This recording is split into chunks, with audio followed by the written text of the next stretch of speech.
Hello दोस्तों, इस video में मैं आपको बताऊंगा इन्वेस्ट करने के लिए सबसे अच्छा ऑप्शन कौन सी है, आपकी ईपीएफओ है क्या एसआईपी है। तो मेरे पास बहुत से लोगों के कमेंट आया था ईपीएफओ बेस्ट ऑप्शन है कि एसआईपी बेस्ट ऑप्शन है। तो आपकी ईपीएफओ बेस्ट ऑप्शन है कि आपकी एसआईपी बेस्ट ऑप्शन है, दोनों की कंपेयर करके मैं आपको बताऊंगा। तो आप अगर मेरे चैनल पर पहली बार आए तो प्लीज़ सब्सक्राइब कर देना, वीडियो अगर आपको अच्छे लगे तो लाइक कर देना।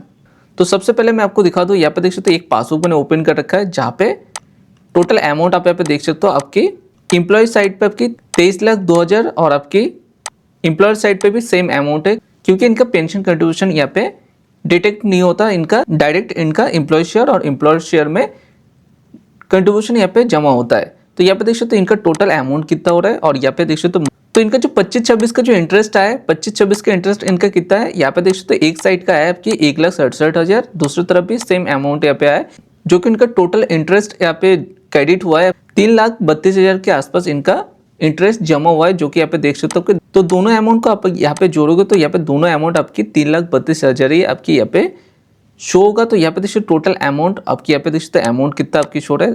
तो आपकी एम्प्लॉय साइड की जितना अमाउंट आपकी होगा उसका 8.25 के हिसाब से आपकी 25-26 की इंटरेस्ट रेट इनको मिला है और एम्प्लॉय साइड का भी सेम अमाउंट है। तो यहाँ पे सेम इंटरेस्ट दोनों साइड का सेम इंटरेस्ट मिला है, जो कि यहाँ पे 3,32,000 के ऊपर की अमाउंट इनको रिसीव हुआ है। तो यहाँ पे एक छोटा कैलकुलेट करके यहाँ पे मैं दिखा देता हूँ। सबसे पहले आपको मैं एसआईपी के यहाँ पे मैं बताता हूँ। तो यहाँ पे मैंने एक एसआईपी कैलकुलेटर यहाँ पे मैंने ओपन कर रखा है। तो एसआईपी कैलकुलेटर पर यहाँ पे देख सकते हो आपकी जो भी लमसम अमाउंट, मान लीजिए जितने से आप यहाँ पे स्टार्ट कर सकते हो अपने हिसाब से, आपको यहाँ पे जो भी आप यहाँ पे अपना एसआईपी आप यहाँ पे करना चाहते हो, मान लीजिए आप 2,000 के यहाँ पे करना चाहते हो आप पर मंथ की, या तो आप 1,000 करना चाहते हो, अपने हिसाब से आपको यहाँ पे चूज करना है। देन आपके यहाँ पे जो भी यहाँ पे रिटर्न आपकी एसआईपी पे क्या होता है, आपकी कोई भी फिक्स अमाउंट आपको यहाँ पे रिटर्न नहीं मिलता, आपको फिक्स आपको इतना ही मिलेगा आपकी पर ईयर, ऐसा कहीं पे आपको नहीं मिलेगा। पर आपकी ईपीएफओ में क्या है, आपकी हर साल यहाँ पे इंटरेस्ट रेट चेंज होता है, पर यहाँ पे पिछले 3 सालों से 8.25 के हिसाब से यहाँ पे इंटरेस्ट मिल रहा है। पर आपकी 7 के नीचे तो कभी नहीं आएगा, 7 के ऊपर 8-9 तक भी यहाँ पे जा सकते हैं, आपकी इससे नीचे तो कभी नहीं आएगा। बाकी यहाँ पे जितने भी आपकी एसआईपी हो या तो कोई भी अलग इन्वेस्टमेंट आप यहाँ पे करोगे तो यहाँ पे रिस्क आपके सबसे ज़्यादा होगा। यहाँ पे देख सकते हो आपके रिस्क आपके सबसे ज़्यादा है। अगर आप यहाँ पे ईपीएफओ में अगर इन्वेस्ट करते हो तो आपकी यहाँ पे कोई भी रिस्क नहीं है, जो भी आपकी कंट्रीब्यूशन यहाँ पे जमा होता है उस हिसाब से आपको यहाँ पे रिसीव होता है। तो सबसे पहले मैं यहाँ पे एसआईपी का आपको बता रहा था। तो यहाँ पे देख सकते हो 1,000 मान लीजिए मंथली यहाँ पे जमा कर रहे हो, तो यहाँ पे आपकी एनुअली आपकी यहाँ पे जो भी एसआईपी आप यहाँ पे चूज करो उसके ऊपर आपके डिपेंड करता है कि कितना इंटरेस्ट आपके यहाँ पे मिलेगा, कितना साल के देन आप यहाँ पे जमा करना चाहते हो, कितना साल के लिए यहाँ पे चलाना चाहते हो अपने एसआईपी को, तो आपकी यहाँ पे दिख जाएगा एसआईपी टोटल।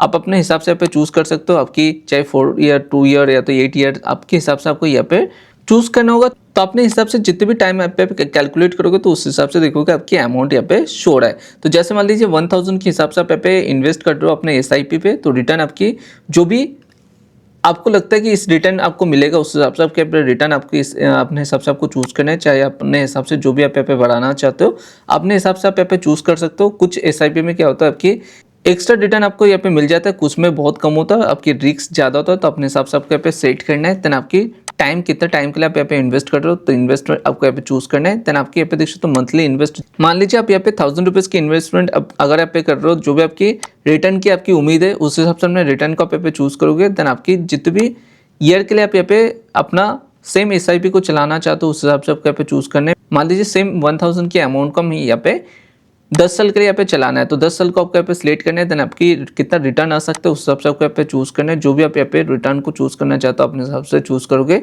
अगर आप मान लीजिए 16.9 करते हो तो आपके यहाँ पे टोटल इन्वेस्टमेंट आपकी कितना होगा, आपकी 1,20,000। देन आपकी रिटर्न कितना आएगा 1,71,000 आपके यहाँ पे रिटर्न आपको एक्स्ट्रा मिलेगा। देन आपकी टोटल आपकी जो रिटर्न आपको मिलेगा, टोटल अमाउंट आपको जो रिटर्न मिलेगा आपकी 2,91,000 के आसपास आपको यहाँ पे रिटर्न मिलेगा। पर एसआईपी पे कुछ भी यहाँ पे कंफर्म नहीं होता, उस टाइम की जो भी रिटर्न यहाँ पे एसआईपी की सेम करंट टाइम पे यहाँ पे चलेगा, सेम अमाउंट के हिसाब से सेम करंट टाइम के हिसाब से आपको यहाँ पे रिटर्न आपको मिलेगा। टोटल वैल्यू आपको जो भी सेम टाइम पे होगा सेम उसी टाइम के हिसाब से आपको यहाँ पे मिलेगा।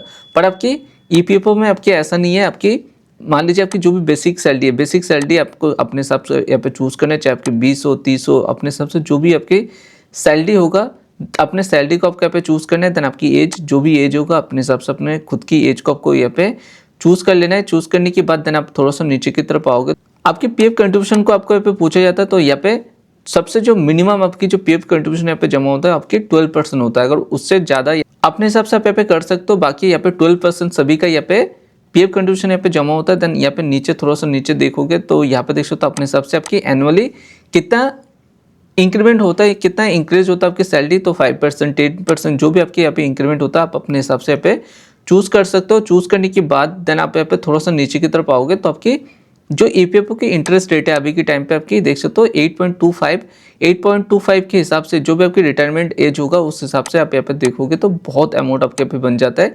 जो कि यहाँ पे अगर आपकी सैलरी है मान लीजिए 20 भी है, अगर मान लीजिए आपकी सैलरी यहाँ पे 20 है या तो 15 है, अपने हिसाब से आप यहाँ पे सेट कर सकते हो। तो जो भी आपकी सैलरी है मान लीजिए यहाँ पे मैं 20 सेट करता हूँ तो यहाँ पे आपकी एज जो भी आपकी एज होगा अपने हिसाब से आपको यहाँ पे चूज करना है। चूज करने के बाद देन आपको यहाँ पे 12% तो सबकी कंफर्म है कि 12% उनका कंट्रीब्यूशन जमा होना ही होना है। देन आपकी एनुअल इंक्रीमेंट मान लेते हैं यहाँ पे 5 है या तो 6 है, जो भी आपकी एनुअल इंक्रीमेंट है अपने हिसाब से कम आपको यहाँ पर रख लेना है। देन आपकी यहाँ पे इंटरेस्ट देखोगे, इंटरेस्ट रेट के हिसाब से आप अगर चेक करोगे तो भी आप यहाँ पे अपना रिटायरमेंट के टाइम पे कितना आपको रिटर्न मिलेगा। यहाँ पे देख सकते हो 1 करोड़ के ऊपर की अमाउंट आपको यहाँ पे मिल सकता है। अगर आपकी सैलरी अगर 20,000 भी है तो अपने अगर पीएफ आप यहाँ पे विड्रॉ नहीं करोगे, अपना रिटायरमेंट एज तक आप यहाँ पे रखोगे तो आपकी कितना अमाउंट आपको यहाँ पे मिल सकता है। तो टोटल आपके यहाँ पे अमाउंट देख सकते हो 1 करोड़ के भी ऊपर जा रहा है। अगर आपकी इससे भी ज़्यादा सैलरी है मान लीजिए आपकी 30 से 40 से या तो जो भी है आप अपने सेम कैलकुलेटर को आपको नीचे लिंक पे दे दूंगा, सेम कैलकुलेटर के हिसाब से आप यहाँ पे चेक कर सकते हो। आपका 30, 35 जो भी है अपने हिसाब से आपको यहाँ पे चूज़ करना है, अपने एज को आपको यहाँ पे चूज़ करना है। अगर आप यहाँ पे विड्रॉ नहीं करते तो आपको यहाँ पे कितना रिटर्न आपको मिल सकता है, आपके रिटायर होने के बाद कितना अमाउंट आपके यहाँ पे फुल एंड फाइनल पे मिल सकता है। अगर आप यहाँ पे पीएफ को विड्रॉ नहीं करते तो आपको कितना अमाउंट आपको मिलेगा, तो लमसम अमाउंट आप यहाँ पे चेक कर सकते हो। तो सेम प्रोसेस से आप अपना चाहे एसआईपी अगर इन्वेस्ट करना चाहते हो, आप अगर चाहते हो कि पीएफ में से पैसे उठा के आपकी एसआईपी पे लगाना है या तो किसी फिक्स डिपॉजिट पे अगर लगाना है तो सबसे ज़्यादा जो आपको इंटरेस्ट मिलता है विदाउट आपकी रिस्क आपकी ईपीएफओ बेस्ड है। ईपीएफओ आपको यहाँ पे अपना एक इंटरेस्ट रेट आपके लमसम बोल सकते हो कि फिक्स ही है, आपके पिछले 3 सालों से आपकी 8.2 के हिसाब से मिल रहा है। बाकी आपकी 7 के नीचे तो कभी नहीं है, आपके 7 पॉइंट के ऊपर ही आपको यहाँ पे अपना इंटरेस्ट आपको मिलता रहेगा। बाकी आपकी ईपीएफओ बेस्ड है, आपकी टोटल अमाउंट की जितने भी अमाउंट आपके नेक्स्ट ईयर पे आपकी बचा रहेगा, अगर आप यहाँ पे जॉब नहीं भी कर रहे हो तो भी आपके टोटल अमाउंट की आपकी employer share total amount plus आपकी इंटरेस्ट के टोटल अमाउंट के ऊपर ही आपको नेक्स्ट ईयर भी इंटरेस्ट आपको यहाँ पे मिलता जाएगा। तो सेम वीडियो से आपको पता चल गया होगा कि आपकी एसआईपी बेस्ड है कि आपकी पीएफ बेस्ड है।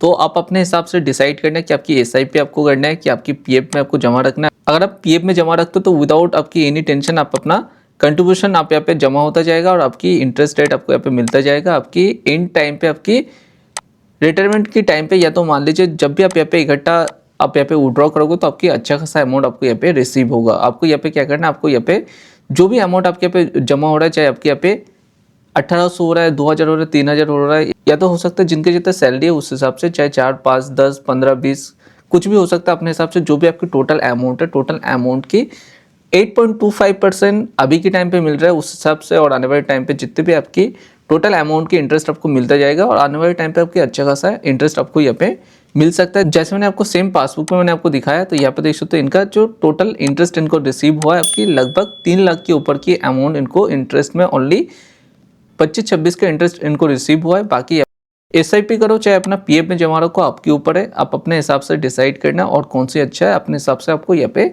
इन्वेस्ट करना है। तो वीडियो अगर आपको अच्छा लगा तो लाइक कर देना, शेयर कर देना, सब्सक्राइब कर देना। थैंक यू सो मच, मिलते हैं नेक्स्ट वीडियो पे।